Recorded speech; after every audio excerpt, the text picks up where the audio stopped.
মুহাম্মদ সাল্লাল্লাহু আলাইহি ওয়াসাল্লামের নূর, খ আদম আলাইহিস সালামকে, গ আসমান জমিন, ঘ কলম।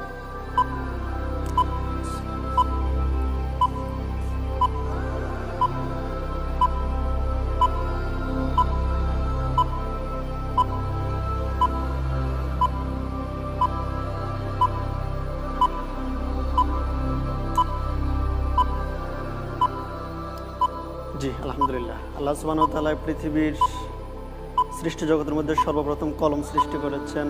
সো উত্তর হবে ঘ কলম। কলম লক করে দেয়া হোক, ঘ কলম।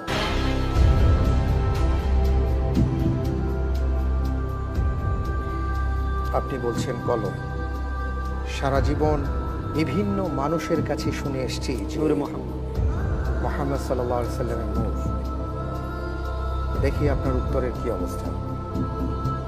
আপনি যে উত্তরটি দিয়েছেন, আল্লাহ তাআলা সর্বপ্রথম কলম সৃষ্টি করেছেন। আপনার উত্তরটি সঠিক হয়েছে। আলহামদুলিল্লাহ। আলহামদুলিল্লাহ, আপনাকে মোবারকবাদ জানাচ্ছি। আমরা জেনে নিলাম প্রিয় দর্শক যে আল্লাহ রাব্বুল আলামিন সর্বপ্রথম কলম সৃষ্টি করেছেন। এ প্রসঙ্গে আমাদের মাঝে কথা বলার জন্য আমি অনুরোধ জানাচ্ছি, বিশেষজ্ঞ প্যানেলে রয়েছেন মোহতারাম মাওলানা আবুল কালাম আজাদ আল আজহারি।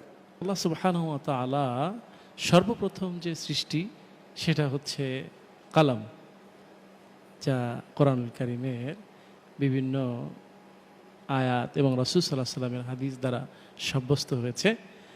আর আমরা যেটা ভুল জেনে থাকি সেটা হচ্ছে মুহাম্মদ সাল্লাল্লাহু আলাইহি সাল্লামের নূর। আসলে এই কথাটা একটা প্রচলিত বেদআত।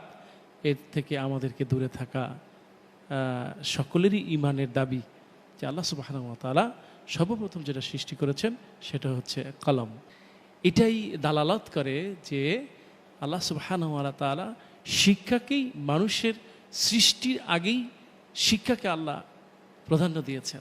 অনেক অনেক ধন্যবাদ আপনাকে। আলহামদুলিল্লাহ, আমরা জেনে নিলাম মূল বিষয়টি যে আসলে অনেক ভুল এমন আছে আমাদের প্রচলিত সমাজে যার কোনো ভিত্তি নেই।